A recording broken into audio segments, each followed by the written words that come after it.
கடலூரில் பள்ளி வேன் மீது ரயில் மோதி விபத்தில் 2 பள்ளி மாணவர்கள் உயிரிழந்திருக்கின்றனர்.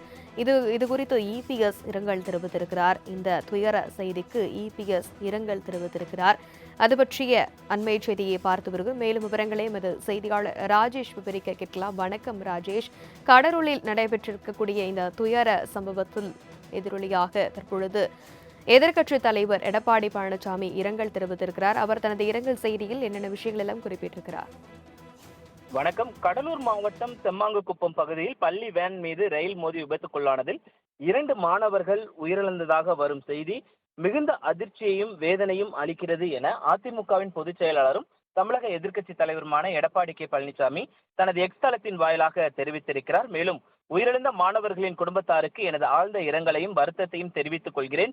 படுகாயமடைந்து மருத்துவமனையில் அனுமதிக்கப்பட்டுள்ளவர்களுக்கு முறையான சிகிச்சை அளிக்க உரிய நடவடிக்கை எடுக்க இந்த திமுக அரசை வலியுறுத்துகிறேன். காயமடைந்த அனைவரும் பூரண உடல் நலம் பெற வேண்டும் என எல்லாம் வல்ல இறைவனை வேண்டுகிறேன் என்று குறிப்பிட்டிருக்கிறார். மேலும் உயிரிழந்தோர் குடும்பத்திற்கு உரிய இழப்பீடு வழங்க வேண்டும் என திமுக அரசை வலியுறுத்துகிறேன் என்று தனது எக்ஸ் தளத்தின் வாயிலாக அவர் கேட்டுக்கொண்டுள்ளார்.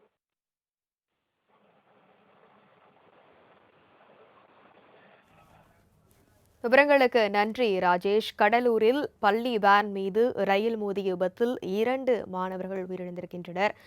அது குறித்தான அந்த சோக செய்தியை பார்த்து வருகிறோம். ரயில் விபத்து நிகழ்ந்த இடத்தில் கடலூர் மாவட்ட எஸ்பி, ஆட்சியர் உள்ளிட்டோர் ஆய்வு மேற்கொண்டு வருகின்றனர்.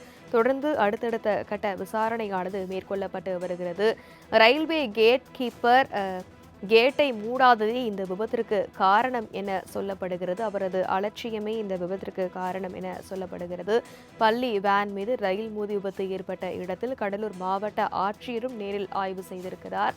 தொடர்ந்து அந்த அண்மை செய்தியை பார்த்து வருகிறோம். இதற்கு எதிர்க்கட்சித் தலைவர் எடப்பாடி பழனிசாமி இரங்கலும் தெரிவித்திருக்கிறார்.